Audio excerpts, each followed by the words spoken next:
પ્રેમ લગ્ન અને લગ્ન નોંધણીની પ્રક્રિયાના મુદ્દામાં હવે એમએલએ હીરા સોલંકીની એન્ટ્રી થઈ છે.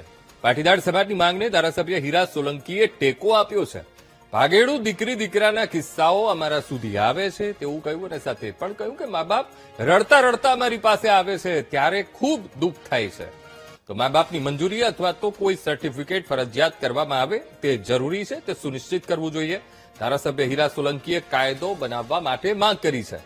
તો પાટીદાર સમાજ મુખ્યમંત્રીને મળી રજૂઆત કરી તેની સાથે મારો સૂર પુરાવું છું તેમ પણ કહ્યું. અને મહત્વનું છે કે ગાંધીનગર ખાતે આજે રાજ્ય સરકાર અને પાટીદાર સમાજના અગ્રણીઓ વચ્ચે એક નિર્ણાયક બેઠક ગઈકાલે યોજાઈ હતી અને આ બેઠકમાં મુખ્યત્વે પ્રેમ લગ્ન અને લગ્ન નોંધણીની પ્રક્રિયામાં માતા પિતાની સંમતિ ફરજિયાત બનાવવા અંગે જોરદાર રજૂઆત કરવામાં આવી હતી.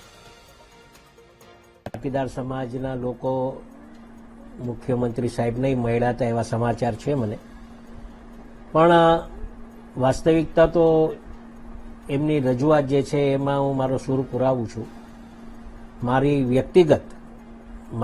વ્યક્તિગત વિચારો એવા છે કે જે રીતે કોઈ પણ સમાજની દીકરી હોય, એ સમાજની દીકરી અચાનક જ લવ મેરેજ કરી અને જ્યારે બીજા સમાજના લોકો સાથે જ્યારે આવા લવ મેરેજ થતા હોય ત્યારે એના ઘણા કિસ્સાઓ અમારા સમક્ષ આવતા હોય છે. અને એના કારણે હું પણ એમાં સૂર પુરાવું છું અને કાયદો એવો બનવો જોઈએ કે મા બાપની રજા સિવાય કોઈ એફિડેવિટ કરીને પછી આ બધું થાય તો હું માનું છું કે આમાં સૌને સંતોષકારક ન્યાય મળે એવું મારું માનવું છે.